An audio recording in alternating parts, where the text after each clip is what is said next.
Imaginez un enfant, Jesse, né en 1877, Shrewsbury, Massachusetts, né d'une famille modeste. Dès son plus jeune âge, le petit Jesse montre des signes d'un intellect exceptionnel. À seulement 3 ans et demi, il excelle en mathématiques. Imagine, c'est pas toi. Et il possède des compétences que beaucoup n'acquièrent qu'après des années. Lui, il a 3 ans. Cet enfant prodige semble destiné à un avenir prometteur, mais la réalité de sa condition sociale est un obstacle majeur. Imagine le petit Jesse, smart, intelligent, pas du tout un PNJ. Un tournant crucial dans sa vie se produit lorsque son père abandonne la ferme, plongeant la famille dans la pauvreté la plus pure. Le père du petit Jesse, désespéré, décide de faire abandonner l'école à Jess pour aller travailler dans les champs. Mais sa mère, elle fait « non, non, non », voyant en lui une lumière d'espoir. Elle refuse de le voir sacrifier son potentiel. Donc à 14 ans, le petit Jesse part avec 14 $ en poche, déterminé à écrire son propre destin, le destin d'un vrai sniper. Ce qui commence comme une fuite en avant devient rapidement une quête effrénée de richesse et de reconnaissance. Le vrai sniper commence son histoire ici. Le petit Jesse, il le sait pas encore, mais c'est lui qui va changer le visage de Wall Street à jamais. Il est pas là, le mec, à faire n'importe quoi. Non, non, non. Il va poser les premiers pas dans un monde impitoyable, Wall Street. Mais ça sera pas de tout repos, parce que il va être l'homme qui va prouver que l'argent ne fait pas le bonheur. Le petit Jesse est à l'aube d'une aventure sans précédent, qui le mènera au sommet de la richesse, mais aussi aux abysses du désespoir. C'est beau, hein? C'est de moi. L'histoire commence. À 16 ans, le petit Jesse commence à faire de la plata. Il a accumulé une petite fortune en pariant dans les bucket shops. Les bucket shops, c'est des salles de paris où les spéculateurs misent sur les fluctuations de la bourse. Est-ce que c'est légal? Pas vraiment. D'ailleurs, ça a son importance. Car son succès attire l'attention indésirable des propriétaires. Ils disent « Toi, on te veut plus, tu gagnes trop d'argent, comme au casino. » Ils commencent à bannir Jesse de leur établissement. Malgré ses tentatives pour se déguiser, sneaky, dans les établissements pour essayer de parier, Jesse est systématiquement connu. Il est trop jeune, trop audacieux, trop tout. C'est pas un PNJ. Et surtout, il est trop efficace. Problème quand on commence à parler d'oseille. Il est chassé de Boston, il file à New York pour recommencer à faire de l'argent. Difficile quand t'es smart. New York, capitale mondiale de la finance. Il ne le sait pas encore, mais les défis qu'il va rencontrer à New York vont changer sa life. Il arrive à New York, ambition démesurée. Il rêve pas de maison avec labrador, il rêve du grand luxe, la vraie vie d'artiste.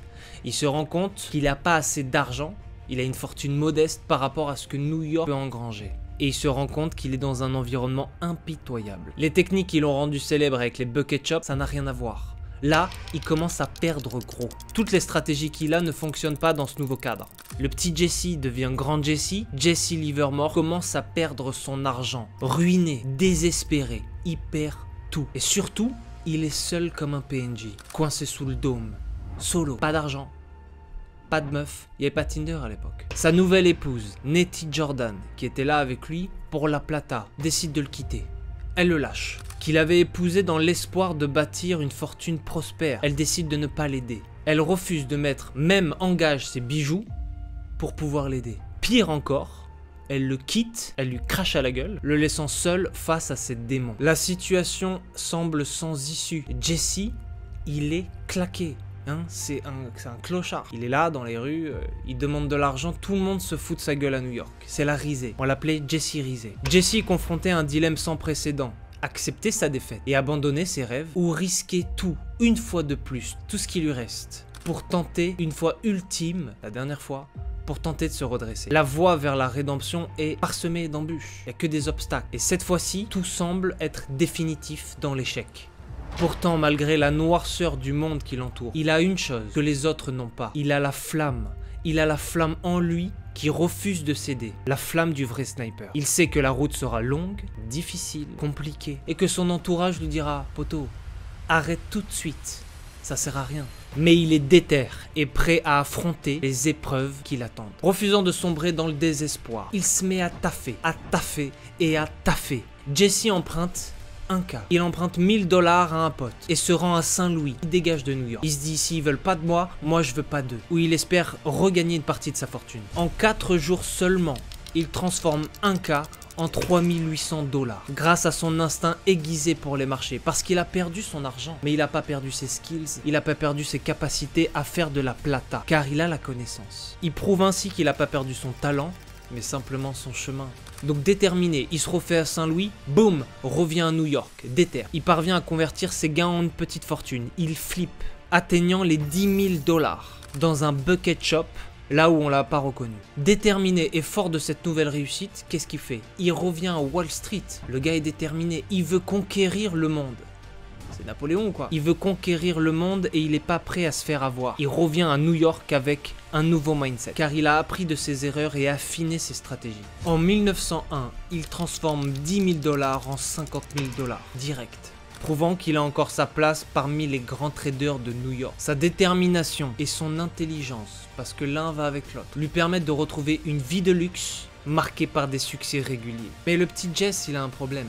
Il a un problème au fond de lui. Il ne peut pas échapper à sa vraie nature. La nature revient au galop. Il ne peut pas échapper à ses risques excessifs. Il a un penchant pour les risques. C'est un problème. En 1906, alors qu'il est en vacances à Atlantic City, une impulsion soudaine le pousse à vendre à découvert. Cette décision, plus fondée sur l'impulsion, sur l'intuition, que sur une vraie analyse, pourrait bien lui coûter tout ce qu'il avait reconstruit. Un tremblement de terre dévastateur se fait à San Francisco et les marchés s'effondrent. Mais le destin semble de son côté parce qu'il empoche 250 000 $ sur ce earthquake. Mais le problème, c'est que cette victoire, pourtant financière, n'est pas une victoire psychologique et l'emmène dans un état de confusion. Il commence à douter de ses méthodes et il se demande, est-ce que c'est la chance ? Ou est-ce que c'est mon analyse qui me rend riche? En 1907, Jesse réalise son plus grand coup sur les marchés financiers. Il parvient à transformer 1 million de $ en fortune colossale. Et il se hisse au sommet de Wall Street, au top de la pyramide. Il achète un yacht, un train privé luxueux et un appartement somptueux dans la plus grosse tour de New York. Son nom est sur toutes les lèvres, il se fait un nom à New York, traîne avec les stars de Broadway de l'époque, il fait la une des journaux, il est invincible, la vraie vie d'artiste. Mais cette ascension fulgurante marque un point de non-retour dans sa psychologie, il se croit invincible et pense oublier les erreurs du passé. Car le succès a un prix. En 1908, un an plus tard, Jesse se lance dans le marché des matières premières, extrêmement volatiles, notamment le coton, où il commence à faire un peu de plata. C'est vrai. Cependant, il suit les conseils de Percy Thomas, un ancien roi du coton, et là, tout s'effondre. Il perd 90% de sa fortune à cause du coton. Il doit vendre tous ses biens et il plonge dans une dépression profonde. La vie qu'il avait construite à la sueur de son front est à nouveau en cendres. Malgré ça, Jesse refuse de se laisser abattre. En 1917, soit 10 ans plus tard, après des années de lutte acharnée, il parvient à rembourser ses dettes. Il est fier, une lueur de fierté dans un océan de désespoir. Mais c'est pas tout, parce que le marché boursier n'en a pas fini avec lui. Et le prochain défi qui l'attend sera redoutable. En 1929, alors que tout le monde entre dans la Grande Dépression, tout le monde mangeait des pierres, Jesse, le petit Jess, devenu grand Jesse Livermore, réalise l'un des coups les plus spectaculaires de sa carrière. Il anticipe le crash boursier grâce à son œil de sniper aiguisé et vend massivement à découvert, gagnant plus de 100 millions de $ en une semaine.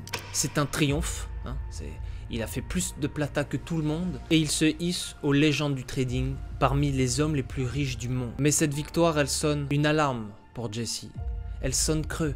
Pourquoi? Parce qu'il voit autour qu'il s'enrichit sur la vie de milliers de personnes qui ont été ruinées. Il vit un train de vie luxueux dans des rues noires de New York où les gens mangent des pierres, où les gens meurent parce qu'ils n'ont plus d'argent pour subvenir à leurs besoins. La richesse ne peut plus combler le vide qui commence à naître en lui. De par les événements traumatisants qui ont laissé une part indélébile dans sa vie, et surtout en 1925, le vide en lui commence à grandir parce que Jesse échappe à un complot visant à kidnapper sa famille et ses enfants. 2 ans plus tard, sa maison est cambriolée rudement, plongeant sa famille dans la terreur. Dorothy, sa femme, plonge dans l'alcoolisme et leurs enfants deviennent de plus en plus indisciplinés. Jesse, le petit Jess, sombre dans le vide total, fait complètement n'importe quoi. Accablé par la culpabilité et la solitude, il cherche l'oubli dans des liaisons extra-conjugales. Je vous fais pas un dessin. Mais plus il fait n'importe quoi, plus ses escapades font grandir le vide qui est en lui. En 1932, Dorothy, sa femme, demande le divorce, mettant fin à leur mariage tumultueux. Et surtout coupant la pomme en deux parce qu'il est obligé de donner 50% de sa fortune, Jesse se remarie l'année suivante. Il n'a pas compris. Avec Harriet Mess, une femme dont les précédents maris se sont tous suicidés. Ce mariage, qui est loin d'être une source de réconfort, semble sceller son destin tragique. Les années qui suivent, en 1929, sont marquées par une lente descente en enfer. Le crash boursier a transformé Jesse, le petit Jess, devenu Jesse Livermore, en l'un des hommes les plus riches du monde, mais peut-être aussi un des hommes les plus tristes du monde. Mais cette immense fortune n'apporte ni paix ni satisfaction. En réalité, elle amplifie son isolement. C'est au sommet de la montagne que le vent souffle le plus fort. Les nouvelles réglementations des marchés financiers rendent ces stratégies obsolètes, inutiles, et il se retrouve incapable de recréer ses succès passés. En 1934, après des pertes dévastatrices, il est contraint de déclarer faillite, une fois de plus, avec des actifs de seulement 80 000 $ contre 2,5 millions de dettes. Rendez-vous compte, on parle pas de la monnaie quand t'achètes le pain. Cette faillite marque la fin de Jesse sur les marchés financiers. Poursuivi par ses créanciers, trahi par ses amis et isolé du monde extérieur, Jesse se retire de la scène publique. Même ses tentatives pour écrire un bouquin, How to Trade in Stock, un manuel de trading destiné à partager son savoir, ne rencontre pas le succès escompté. Le public, désabusé par les ravages de la Grande Dépression, ne croit plus dans les marchés financiers. La dépression de Jesse Livermore, s'aggrave et il devient de plus en plus reclus sur lui-même. Ses derniers jours sont marqués par un désespoir profond, exacerbé par les échecs personnels et professionnels accumulés au fil des années. Le 28 novembre 1940, Livermore se rend dans le bar de l'hôtel Cherry Netherland à New York avec sa femme Nina. Après un dernier cocktail, il se retire dans le vestiaire de l'hôtel et se tire une balle dans la tête, mettant fin à ses jours à l'âge de 63 ans.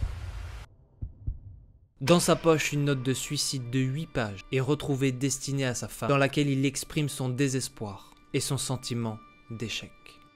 La vie de Jesse Livermore, bien que tragique, est riche en leçons pour quiconque s'intéresse de près à la spéculation et au marché financier. Il avait développé une philosophie unique, basée sur une compréhension profonde des marchés financiers. Il avait passé de nombreuses heures à regarder les marchés. Pour Livermore, le succès dans les marchés financiers était sa capacité à identifier les tendances et à les trader. Il croyait fermement que les traders qui avaient du succès devaient attendre des signaux clairs qui se manifestent avant d'agir. Et ses gains les plus spectaculaires ont été sur du long terme, plus que sur du court terme finalement. Livermore comprenait une chose, c'était que les marchés étaient gouvernés par la psychologie des investisseurs, et c'est très important. Il savait que les émotions telles que la peur, la cupidité, pouvaient conduire à des mouvements de marché irrationnels pour en profiter, comme le coup de la Grande Dépression.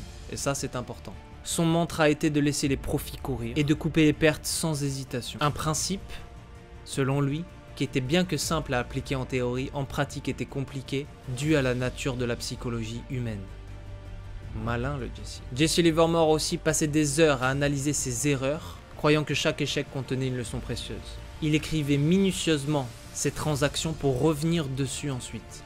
Psychologie, pour éviter les mêmes erreurs à l'avenir. Livermore enfin était extrêmement méfiant envers les conseils des autres et c'est très important. Un des aspects les plus intrigants de la vie de Jesse Livermore, vous l'avez vu, était la bordure très fine, la ligne très fine qui séparait la chance du véritable travail. Le tremblement de terre de San Francisco en 1906, par exemple, était un événement imprévisible qui lui a rapporté une somme énorme, un coup de jackpot. Même les meilleures stratégies peuvent échouer et même les plus grands talents ne sont jamais à l'abri du hasard. L'histoire de Jesse Livermore est très importante, les snipers, parce que regarder les grands maîtres du trading qui ont fait fortune, qui ont tout perdu, nous permet de ne pas faire les mêmes erreurs.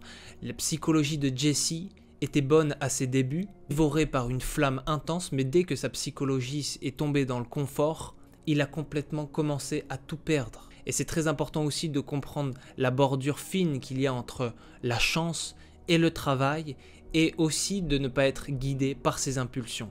Je pense que Jesse Livermore avait une intuition qui est hors norme. Il arrivait à comprendre, à sentir les mouvements, peut-être parce que garçon de la rue, et peut-être parce que, enivré par les bucket shops, un peu le chaos, il arrivait à tirer son épingle du jeu. Mais une fois dans le confort, il n'arrivait plus à faire un centime. Et c'est ça qui est très important avec Jesse Livermore, et c'est pour cela que j'ai fait une vidéo. C'est parce qu'il est très important aussi de travailler sa psychologie des fois plus que la technique. Parce que vous avez des cycles dans les marchés et parfois une stratégie qui marche à 5 ans ne marchera plus 5 ans plus tard. Parce que le marché, tout le temps, accueille toujours une nouvelle psychologie des investisseurs. Après la crise, les gens avaient plus peur et étaient plus stables. Avant la crise, ils étaient un peu plus frivoles. Il faut comprendre aussi que c'est la même chose.